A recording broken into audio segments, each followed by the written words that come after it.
ขอบใจได้เด้อเนยเนาะก็ซอยกันเนาะไม่เต้าแต่ว่ามันลายคนเนาะชาวบ้านก็เป็นรุ่นๆอยู่เลยอันตรายได้ครับหลุดขับลางเล่นบูบาทีนี้ยันซัดซาลาสิ่งนี่ก็อันนั้นอยู่นะนี่ได้ดิ้งน้อยหลายเลยนะคือเต้าเต้าเลยเป็นรวมลาย15แหละก็เป็นแถม2พุทธแถม2โอ้ยจะคือประโยชน์ลุงบ้านนั่นเองขอบคุณเด้อที่เนตใจดีที่ช่วยน้องที่ซื้อมาให้น้องก็อยู่ดีมีแฮงไปใส่มาใส่ตลอดปลอดภัยผมเจ็บอย่าได้ผมภัยมีพัฒนาสิ่งใดขอได้สิ่งนั้นค่ะเก่งหน่อไม้โอ้ยของแสบตัวน่ะ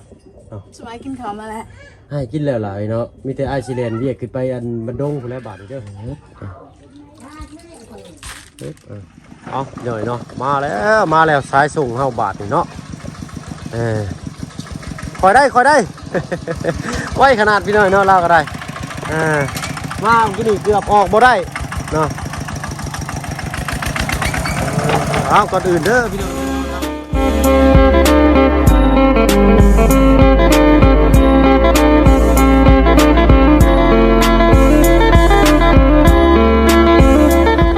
กับสักทายเนาะกับสักทายสบายดีเหนื่อยใจดีเลยดีเลยต้องหับประชุมช่อง YouTube บ่าวเพิ่งเคยไลฟ์คือเก่าเนาะว่าฝั่งไทยฝั่งลาวก็ยินดีต้อนรับเข้าสู่ช่อง YouTube บ่าวเพิ่งเคยไลฟ์เช่นเคยพี่หน่อยเนาะมาแล้วไม่บ้านน้องบุตรสบาพาพื้นบาดนี้เนาะโดยสบายดีน้องโอ้เอ้ามีแต่เอาไม้เอาตอกได้บาดนี้เด้อระวังได้ย่อได้อยู่บ่ได้เอาพี่แกะทางนี้ก็ได้น้องแกะทางนี้หื้อพุ่น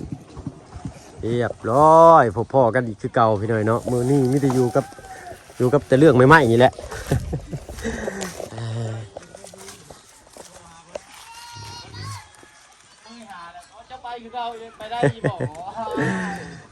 เนาะอ้ายเพิ่นบ่สบายพี่หน่อยเนาะอย่างได้ก็จำเป็นแหละเราก็ได้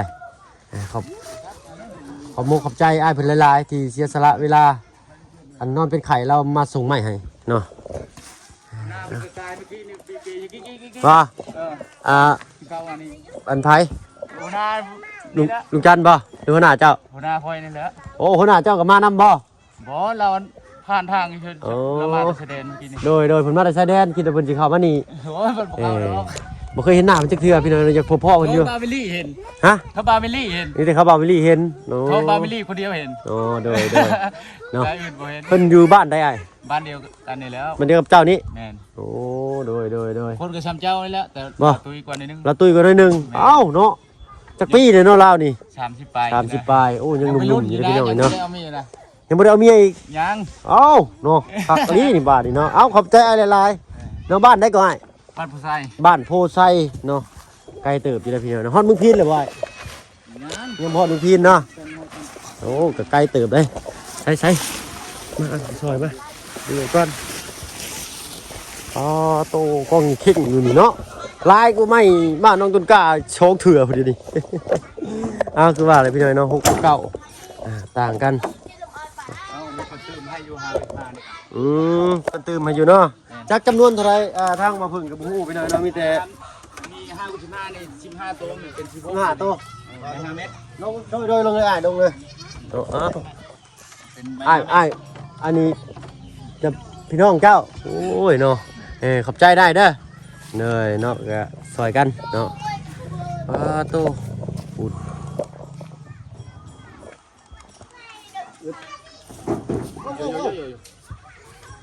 มันกัดขาแล้วเมื่อกี้นี่เกือบกัดขาข่อยแล้วบ่ฮักแขวมันเนาะ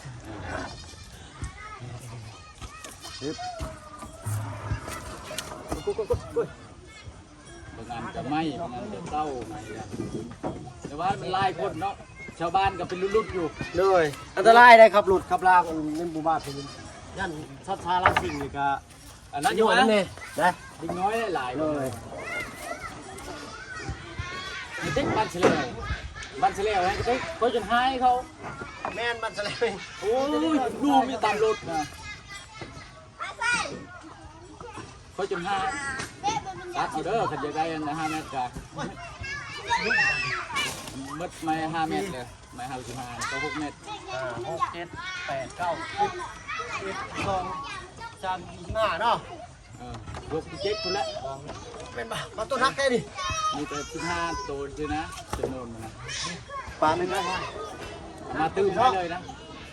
นักขโมยเลยนี่ ไม่ย่างเลย งาน ไม่ย่างมันนักตลอดเลยได้ไหมนั่นนะ แห้งกระบอกแห้งกระบอกแห้งกระบอกมีน้ำหนักลดลงเลย บ่คือเก้าไม่ย่างนักคือเก้า เต้าลึกเลยไปนี่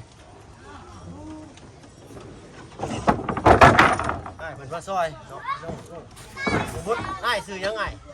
ซื้อคูณไอ้คูณขับคูณนี่เลยเนาะเลยอ๋อนี่ไอ้จักปีเลยกาแฟกาแฟโอ้ยยังบุทันไม่ได้ไอ้ลงจริงๆเลยเนาะนี่ว่า18งานบ่เพิ่ง26ปีนั่นเท่ากันแล้วเลย ตัดออก ย่างได้แล้วกัน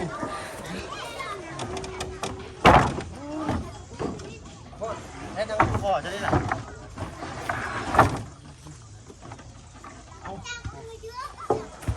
เขามาเพิ่งซื่อๆพี่น้อยเรามาเพิ่งเรียกเพิ่งงานแค่น้อยรุ่งทางมาบุญเพิ่นเนาะบอกเป็นเดินทางเมื่อบ้านนี่เป็นลูกใกล้แล้วแหละตอนแรกคิดว่าทางไอ้ทางเพิ่นได้เรากำลังบ่นมาเพิ่งก็ได้ก็เรียกว่าถึงเรื่องจัดการเนาะได้แล้วเป็นไข่บ่นทีเดียวเนาะทางคนอาจจะหน่อยเนาะเป็นได้แชทมาบอกแล้วว่าบ้านอยู่กับท่านนี่เป็นแชทมาบอกว่านี่คนชมอยู่เจ็บเนาะ นี่กะบ้านปูถึงมือเด้อ ผู้ไหว มีตะปูดำเด้อโซ่ทำคนนี้กะ สองหลอดสองโต้ อยู่ที่กระสอบ จะได้ใหม่ดี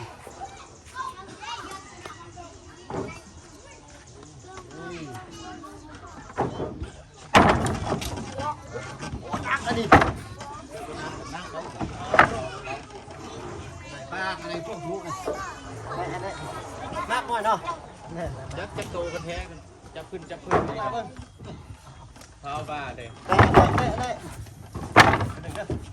ลงกินบัดแล้วเดือกับยามันไล่แต่15แล้ว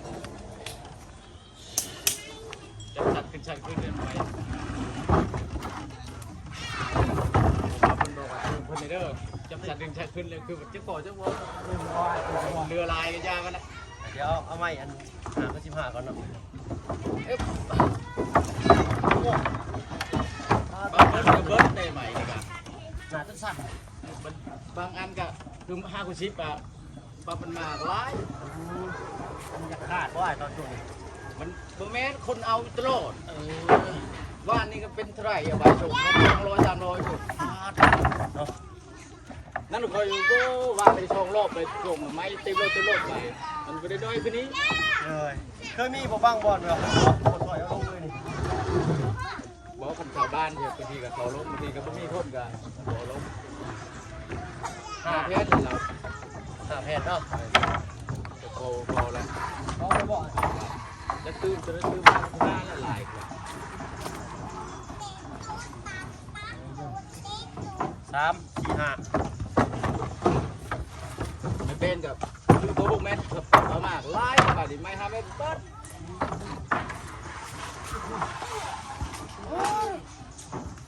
แทงมือเด้อไม่4 5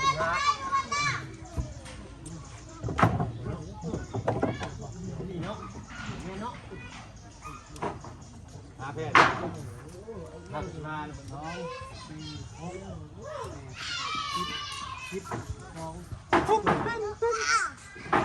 ปุ๊บเจ็ดถูกจับ ชิเจ๊กี่ยา เจ็ดเนาะ บรรจุฮะนั่นก็5เชื่อ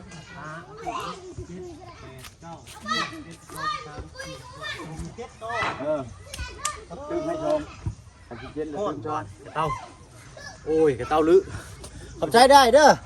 เมตรเป็น5 เมตร เฮ้ยไอ้เสกาะไอ้คุณเลยตาตัวเมื่อกี้นี่ก็เกือบว่ารถไทยออกมาบ่ได้เนาะโอ้ดู แคบเลยนะ กับแคบร้ายพี่เลยเนาะเฮ็ดได้ละเมื่อยบ่เมื่อยใช่บ่โอ้อ้ายมีแต่อ้ายได้ยอกก็ดีเจ้าก็เมื่อยนะ ก็ยอกน้องเพิ่นพี่หน่อยเนาะตัวฮ้อนเนาะก็ว่าได้เฮ็ดแต่ก็จะเฮ็ดแล้วเด้อเขาก็ได้ เฮ็ดยิ่งนี่ขึ้นบนโยกกันก็ได้เลย แม่นเลย เมื่อยได้ มันเครียดเด้ เม็ดหน้าเนี่ยกับมันโอ้คือจังหายกันนี่ มันก็บ่ม่วนเนาะ มีการตลกไปนำ มันก็บ่ม่วนมันจังบ่เครียด เลยคือข่อยนี่คือพายุน้ำนี่คือสิบูเครียดเนาะ กูมันจะไอ้เชยอยู่รู้บุคักบุคักไม่ใช่ไรคือว่ามูจะทายเธอจริงก็บอกแม่ต้องขยันง่ายเนาะจะทายคือบุคักเอาเป็นต้นอีกหลายได้ป่ะไม่อันแป้น5ไม่15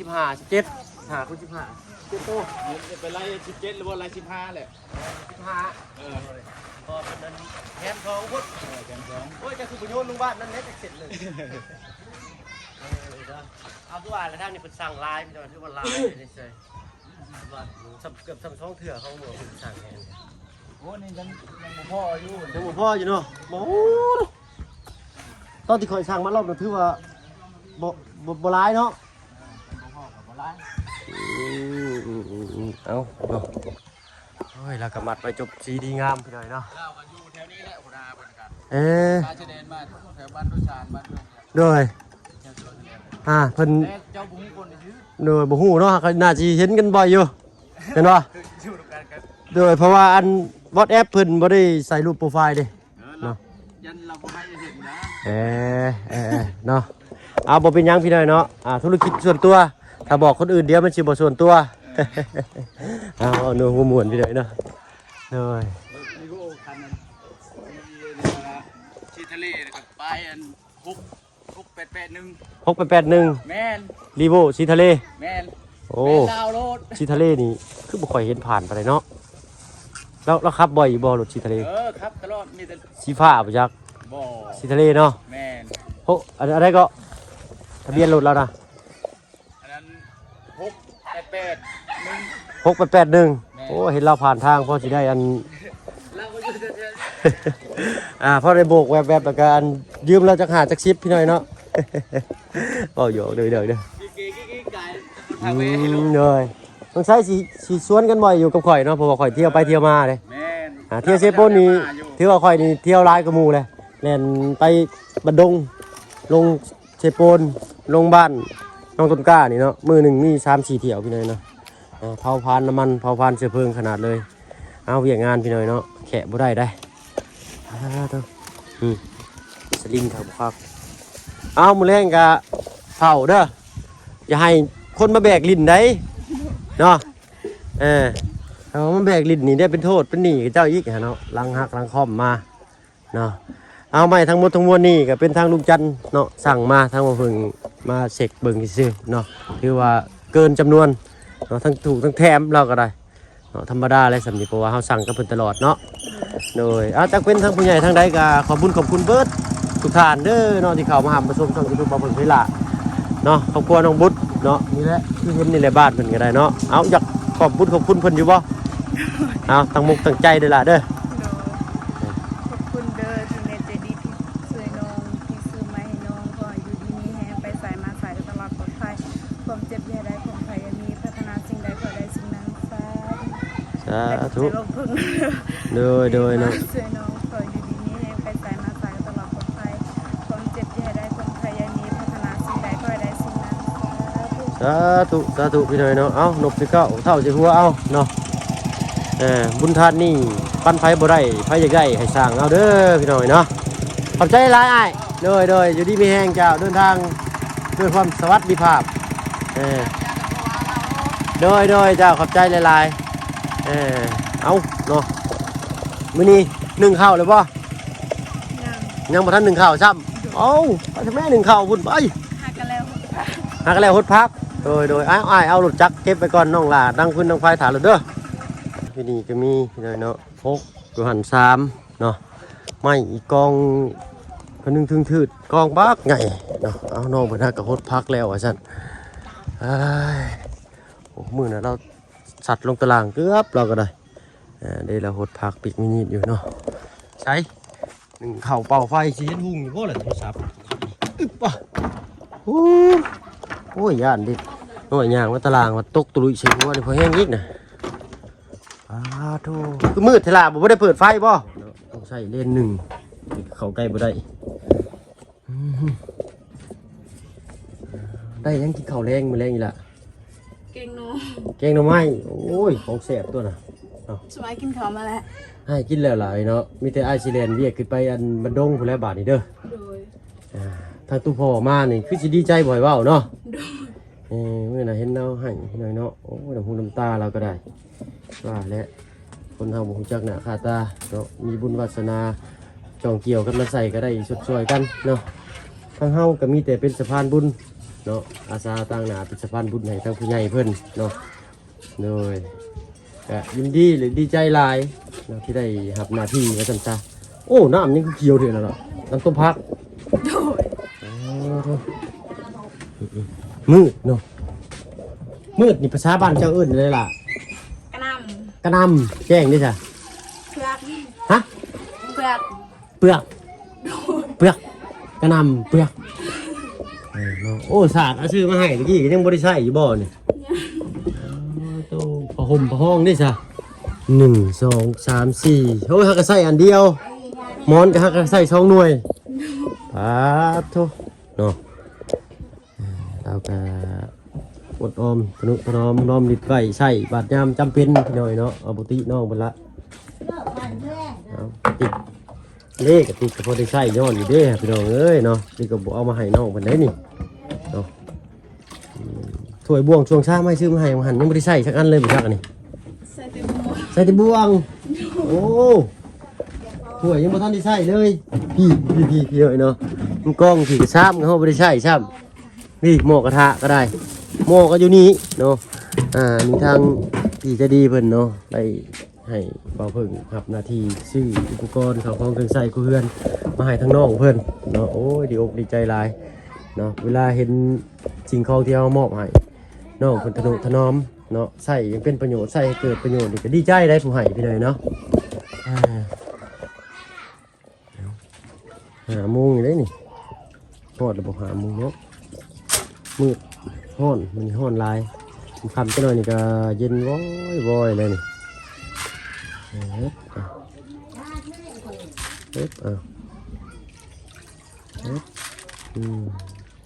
ถ้าเอาเทลงเลยนี่มันอยากมีหมักยีนเนาะน้องเนาะเห็นปะน้ำเข้ามานี่มีสรรพคุณอยู่เลยใส่แส่ป้ากะดับข้าวได้แม่นบ่น้องเคยเห็นบ่ เคย เวลาเราเป็นไอเจ็บคอยามมื้อเช้าก็ลุกขึ้นมากินน้ำเข้ามาคืออัน